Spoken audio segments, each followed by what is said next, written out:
Chapter 15. A Retrospection. It was the end of November, and Holmes and I sat, upon a raw and foggy night, on either side of a blazing fire in our sitting-room in Baker Street. Since the tragic upshot of our visit to Devonshire, he had been engaged in two affairs of the utmost importance, in the first of which he had exposed the atrocious conduct of Colonel Upward in connection with the famous card scandal of the Nonpareil Club, while in the second he had defended the unfortunate Madame Montpensier from the charge of murder which hung over her in connection with the death of her stepdaughter, Mademoiselle Carrère, the young lady who, as it will be remembered, was found 6 months later alive and married in New York. My friend was in excellent spirits over the success which had attended a succession of difficult and important cases, so that I was able to induce him to discuss the details of the Baskerville mystery. I had waited patiently for the opportunity, for I was aware that he would never permit cases to overlap, and that his clear and logical mind would not be drawn from its present work to dwell upon memories of the past. Sir Henry and Dr. Mortimer were, however, in London, on their way to that long voyage which had been recommended for the restoration of his shattered nerves. They had called upon us that very afternoon, so that it was natural that the subject should come up for discussion. "The whole course of events," said Holmes, "from the point of view of the man who called himself Stapleton, was simple and direct, although to us, who had no means in the beginning of knowing the motives of his actions, and could only learn part of the facts, it all appeared exceedingly complex. I have had the advantage of 2 conversations with Mrs. Stapleton, and the case has now been so entirely cleared up that I am not aware that there is anything which has remained a secret to us. You will find a few notes upon the matter under the heading B in my indexed list of cases." "Perhaps you would kindly give me a sketch of the course of events from memory?" "Certainly, though I cannot guarantee that I carry all the facts in my mind. Intense mental concentration has a curious way of blotting out what has passed. The barrister who has his case at his fingers' ends and is able to argue with an expert upon his own subject finds that a week or 2 of the courts will drive it all out of his head once more.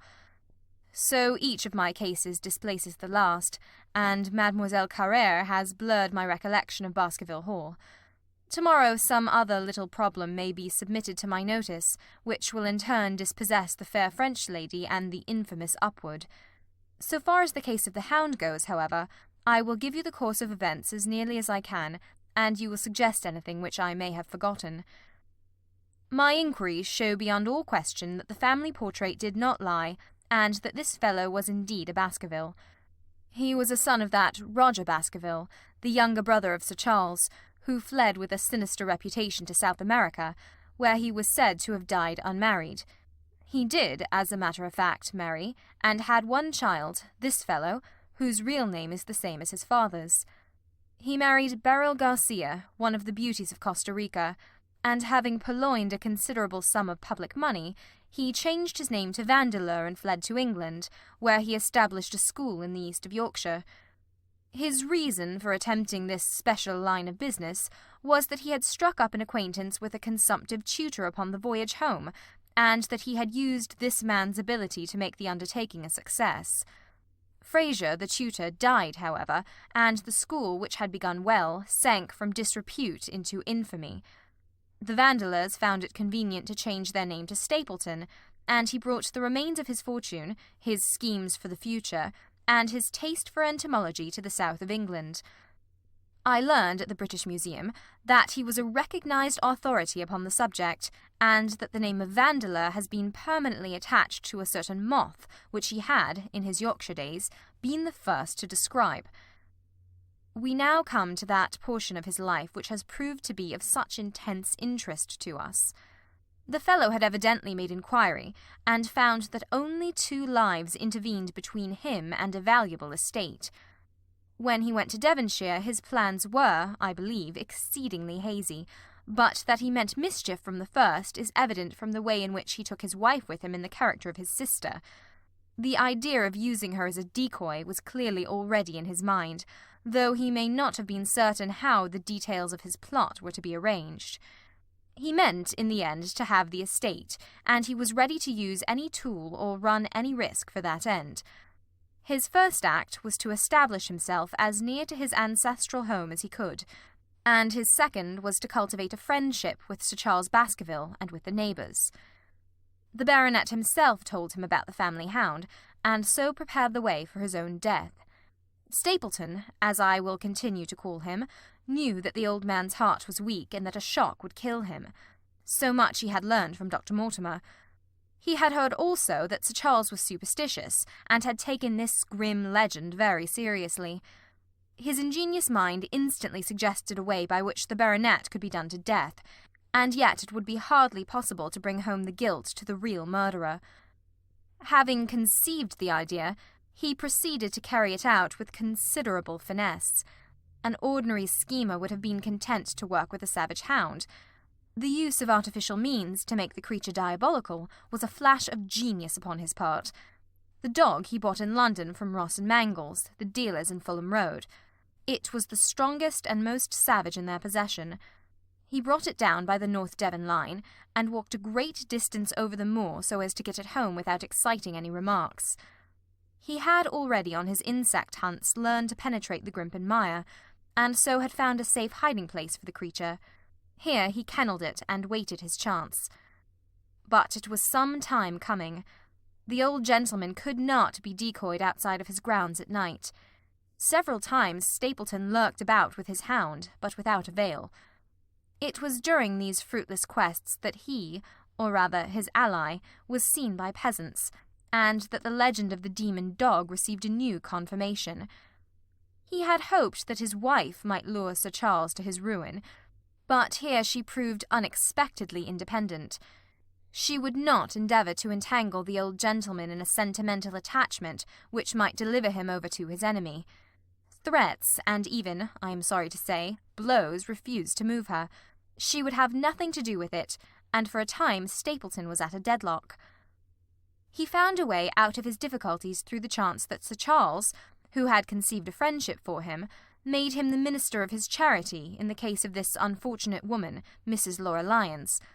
By representing himself as a single man, he acquired complete influence over her, and he gave her to understand that, in the event of her obtaining a divorce from her husband, he would marry her. His plans were suddenly brought to a head by his knowledge that Sir Charles was about to leave the hall, on the advice of Dr. Mortimer, with whose opinion he himself pretended to coincide. He must act at once, or his victim might get beyond his power. He therefore put pressure upon Mrs. Lyons to write this letter, imploring the old man to give her an interview on the evening before his departure for London. He then, by a specious argument, prevented her from going, and so had the chance for which he had waited. Driving back in the evening from Coombe Tracy, he was in time to get his hound, to treat it with his infernal paint, and to bring the beast round to the gate at which he had reason to expect that he would find the old gentleman waiting.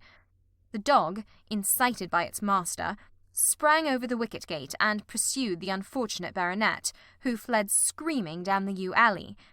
In that gloomy tunnel it must indeed have been a dreadful sight to see that huge black creature, with its flaming jaws and blazing eyes, bounding after its victim.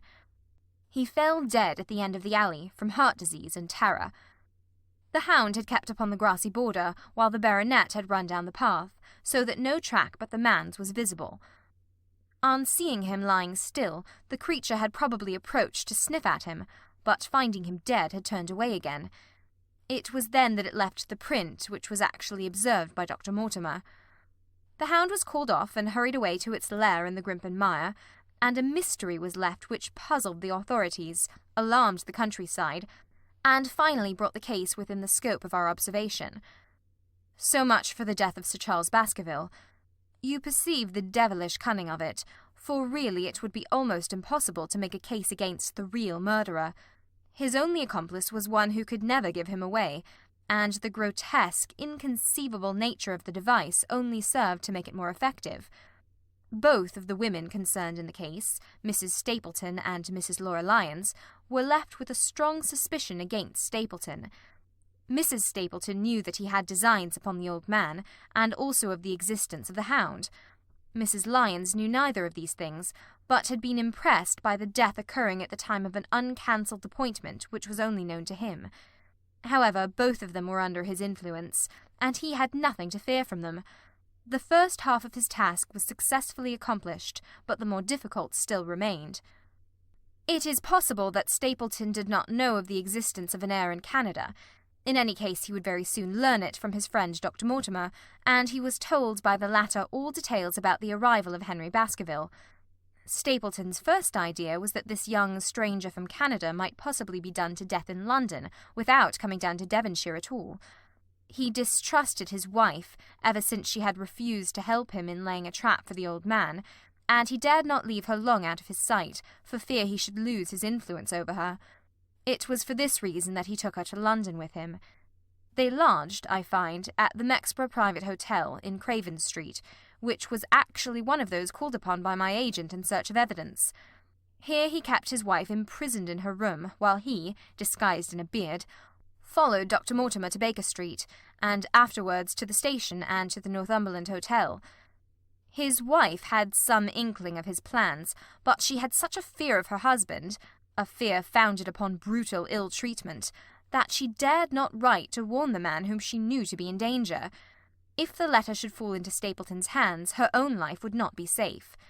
Eventually, as we know, she adopted the expedient of cutting out the words which would form the message, and addressing the letter in a disguised hand. It reached the baronet, and gave him the first warning of his danger. It was very essential for Stapleton to get some article of Sir Henry's attire, so that, in case he was driven to use the dog, he might always have the means of setting him upon his track. With characteristic promptness and audacity, he set about this at once, and we cannot doubt that the boots or chambermaid of the hotel was well bribed to help him in his design. By chance, however, the first boot which was procured for him was a new one, and therefore useless for his purpose. He then had it returned and obtained another, a most instructive incident, since it proved conclusively to my mind that we were dealing with a real hound, as no other supposition could explain this anxiety to obtain an old boot and this indifference to a new one. The more outré and grotesque an incident is, the more carefully it deserves to be examined, and the very point which appears to complicate a case is, when duly considered and scientifically handled, the one which is most likely to elucidate it. Then we had the visit from our friends next morning, shadowed always by Stapleton in the cab. From his knowledge of our rooms and of my appearance, as well as from his general conduct, I am inclined to think that Stapleton's career of crime has been by no means limited to this single Baskerville affair. It is suggestive that during the last 3 years there have been 4 considerable burglaries in the West Country, for none of which was any criminal ever arrested. The last of these, at Folkestone Court in May, was remarkable for the cold-blooded pistoling of the page, who surprised the masked and solitary burglar. I cannot doubt that Stapleton recruited his waning resources in this fashion, and that for years he has been a desperate and dangerous man. We had an example of his readiness of resource that morning, when he got away from us so successfully, and also of his audacity in sending back my own name to me through the cabman. From that moment he understood that I had taken over the case in London, and that therefore there was no chance for him there. He returned to Dartmoor and awaited the arrival of the baronet. "One moment," said I. "You have no doubt described the sequence of events correctly, but there is one point which you have left unexplained. What became of the hound when its master was in London?" I have given some attention to this matter, and it is undoubtedly of importance. There can be no question that Stapleton had a confidant, though it is unlikely that he ever placed himself in his power by sharing all his plans with him. There was an old manservant at Merripit House whose name was Anthony. His connection with the Stapletons can be traced for several years, as far back as the schoolmastering days, so that he must have been aware that his master and mistress were really husband and wife. This man has disappeared and has escaped from the country. It is suggestive that Anthony is not a common name in England, while Antonio is so in all Spanish or Spanish-American countries. The man, like Mrs. Stapleton herself, spoke good English but with a curious lisping accent. I have myself seen this old man cross the Grimpen Mire by the path which Stapleton had marked out. It is very probable, therefore, that in the absence of his master it was he who cared for the hound, though he may never have known the purpose for which the beast was used. The Stapletons then went down to Devonshire, whither they were soon followed by Sir Henry and you. One word now as to how I stood myself at that time. It may possibly recur to your memory that when I examined the paper upon which the printed words were fastened, I made a close inspection for the watermark. In doing so, I held it within a few inches of my eyes, and was conscious of a faint smell of the scent known as white jessamine. There are 75 perfumes, which it is very necessary that a criminal expert should be able to distinguish from each other, and cases have more than once, within my own experience, depended upon their prompt recognition. The scent suggested the presence of a lady, and already my thoughts began to turn towards the Stapletons. Thus I had made certain of the Hound, and had guessed at the criminal before ever we went to the West Country. It was my game to watch Stapleton. It was evident, however, that I could not do this if I were with you, since he would be keenly on his guard. I deceived everybody, therefore, yourself included, and I came down secretly when I was supposed to be in London. My hardships were not so great as you imagined, though such trifling details must never interfere with the investigation of a case. I stayed for the most part at Coombe Tracey, and only used the hut upon the moor when it was necessary to be near the scene of action. Cartwright had come down with me, and in his disguise as a country boy he was of great assistance to me. I was dependent upon him for food and clean linen. When I was watching Stapleton, Cartwright was frequently watching you, so that I was able to keep my hand upon all the strings. I have already told you that your reports reached me rapidly, being forwarded instantly from Baker Street to Coombe Tracey. They were of great service to me, and especially that one incidentally truthful piece of biography of Stapleton's. I was able to establish the identity of the man and the woman, and knew at last exactly how I stood. The case had been considerably complicated through the incident of the escaped convict, and the relations between him and the Barrymores. This also you cleared up in a very effective way, though I had already come to the same conclusions from my own observations. By the time that you discovered me upon the moor, I had a complete knowledge of the whole business, but I had not a case which could go to a jury. Even Stapleton's attempt upon Sir Henry that night, which ended in the death of the unfortunate convict, did not help us much in proving murder against our man. There seemed to be no alternative but to catch him red-handed, and to do so we had to use Sir Henry, alone and apparently unprotected, as a bait. We did so, and at the cost of a severe shock to our client, we succeeded in completing our case and driving Stapleton to his destruction. That Sir Henry should have been exposed to this is, I must confess, a reproach to my management of the case, but we had no means of foreseeing the terrible and paralysing spectacle which the beast presented, nor could we predict the fog which enabled him to burst upon us at such short notice. We succeeded in our object at a cost which both the specialist and Dr. Mortimer assure me will be a temporary one. A long journey may enable our friend to recover not only from his shattered nerves, but also from his wounded feelings. His love for the lady was deep and sincere, and to him the saddest part of all this black business was that he should have been deceived by her. It only remains to indicate the part which she had played throughout. There can be no doubt that Stapleton exercised an influence over her, which may have been love, or may have been fear, or very possibly both, since they are by no means incompatible emotions. It was, at least, absolutely effective. At his command she consented to pass as his sister, though he found the limits of his power over her when he endeavoured to make her the direct accessory to murder. She was ready to warn Sir Henry so far as she could without implicating her husband, and again she tried to do so. Stapleton himself seems to have been capable of jealousy, and when he saw the baronet paying court to the lady, even though it was part of his own plan, still he could not help interrupting with a passionate outburst which revealed the fiery soul which his self-contained manner so cleverly concealed. By encouraging the intimacy, he made it certain that Sir Henry would frequently come to Merripit House, and that he would sooner or later get the opportunity which he desired. On the day of the crisis, however, his wife turned suddenly against him. She had learned something of the death of the convict, and she knew that the Hound was being kept in the outhouse on the evening that Sir Henry was coming to dinner.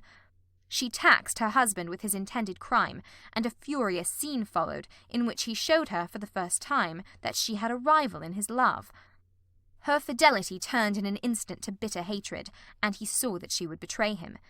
He tied her up, therefore, that she might have no chance of warning Sir Henry, and he hoped, no doubt, that when the whole countryside put down the baronet's death to the curse of his family, as they certainly would do, he could win his wife back to accept an accomplished fact, and to keep silent upon what she knew. In this I fancy that in any case he made a miscalculation, and that, if we had not been there, his doom would none the less have been sealed. A woman of Spanish blood does not condone such an injury so lightly. And now, my dear Watson, without referring to my notes, I cannot give you a more detailed account of this curious case. I do not know that anything essential has been left unexplained. He could not hope to frighten Sir Henry to death as he had done the old uncle with his bogey hound. The beast was savage and half-starved. If its appearance did not frighten its victim to death, at least it would paralyse the resistance which might be offered. No doubt. There remains only one difficulty. If Stapleton came into the succession, how could he explain the fact that he, the heir, had been living unannounced under another name so close to the property?